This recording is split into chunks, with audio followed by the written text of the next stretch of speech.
Okay, so here's just a couple of examples to refresh your memory on how to use the order of operations to solve problems involving fractions. So the first thing you're going to do is start with what's inside the brackets, so a half minus 2/3, and to do that you need to get a common denominator. So the common denominator of 2 and 3 is going to be 6, so that's where you're going to start. Now remember, you're going to write the question as it is. You're not going to change the order of the question.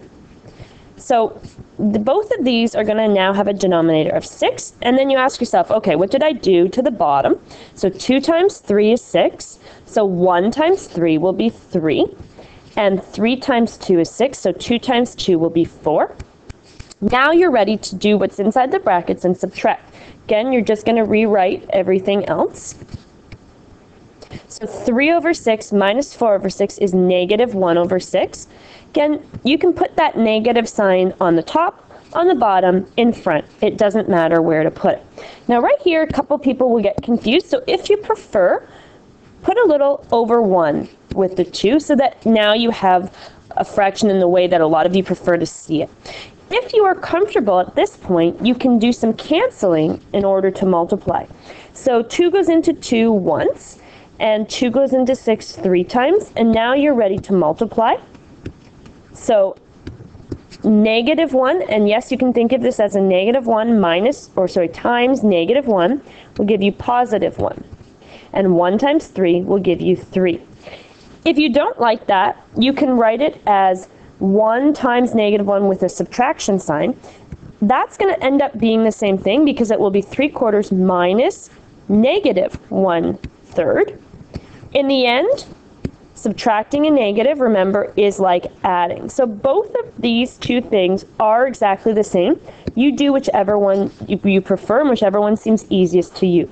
Now I'm ready to add. Again, I need a common denominator, which will be 12. And 4 times 3 gave me 12, so 3 times 3 is 9.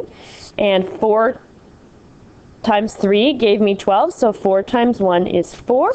And 9 plus 4 is 13 over 12, or if you prefer, 1 and 1/12.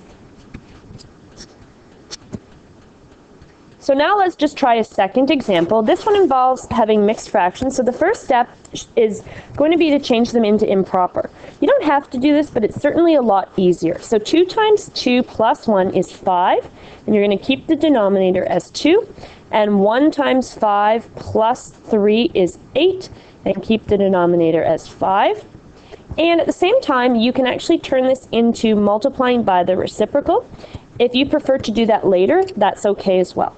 So now you're ready to get a common denominator, which in this case will be 10. And remember, whatever you do to the bottom, you do to the top. So 2 times 5 was 10, so 5 times 5 is 25.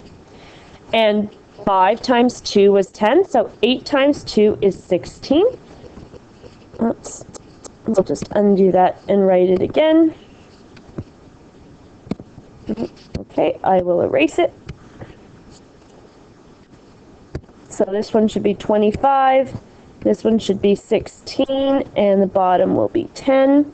And then we'll write our times 2 over 3. And now we're ready to figure out what 25 over 10 minus 16 over 10 is. And it's going to be 9 over 10. We are going to keep that in brackets because that's important with the exponents. And what this part means is it means 9 squared over 10 squared.